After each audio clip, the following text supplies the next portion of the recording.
Civilization or Barbarism, an Authentic Anthropology by Dr. Cheikh Diop. In any case, the individual Ka joins the universal Ka, the intellect or the world soul, and never gets lost in the great whole.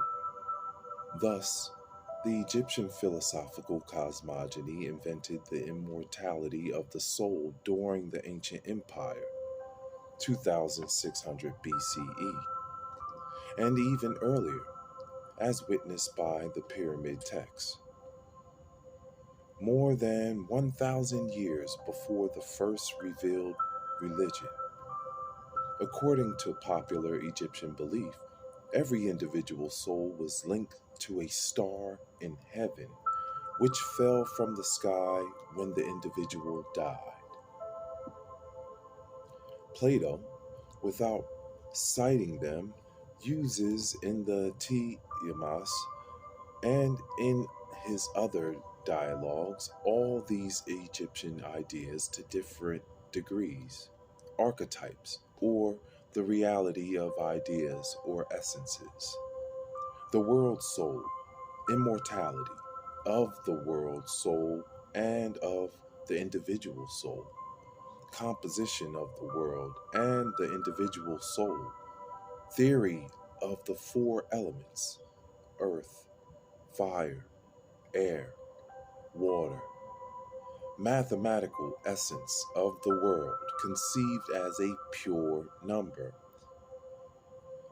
metempsychosis, the soul of the stars, sphere of the fixed stars, celestial equator, elliptic theory of the movement of the planets, notion of mathematical time, theory of the self and the other, or of the archetypes, as opposed to the perpetual becoming of matter as symbolized by Khepera.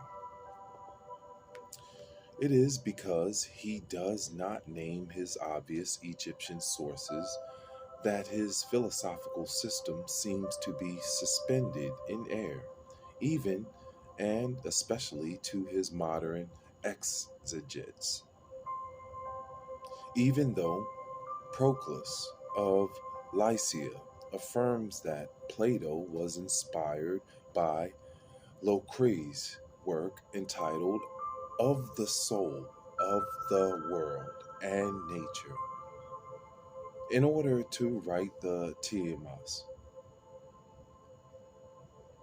Plato's demiurge is nothing other than the Egyptian god Ra, even though Plato does not say it. As Ra, he does not create ex nihilo, but limits himself in principle to actualizing pre-existing essences of all eternity in the divine none, and even preceding his first appearance. This essential principle of the Egyptian cosmogony, which Plato faithfully copied without omitting it, should always be kept in mind. The Egyptian cosmogonic philosophy is integrally evolutionist and transformist, though not, of course, in Spencer's sense. The eternal primordial matter, without beginning or end, is engaged in a evolution, a perpetual becoming, thanks to its intrinsic property, which is the law of transformation, elevated to the level of a divinity, matter, together with the evolutionary movement that always pushes it to change its form, to evolve, are both eternal principles. There did not exist in Egyptian cosmogony a period designated as zero, at which point the being, matter, arose out of nothing. out of non being.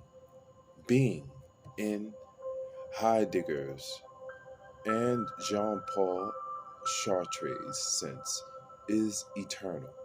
Its fullness excludes a priori even the hypothetical possibility of non being, of nothingness, as supreme absurdity.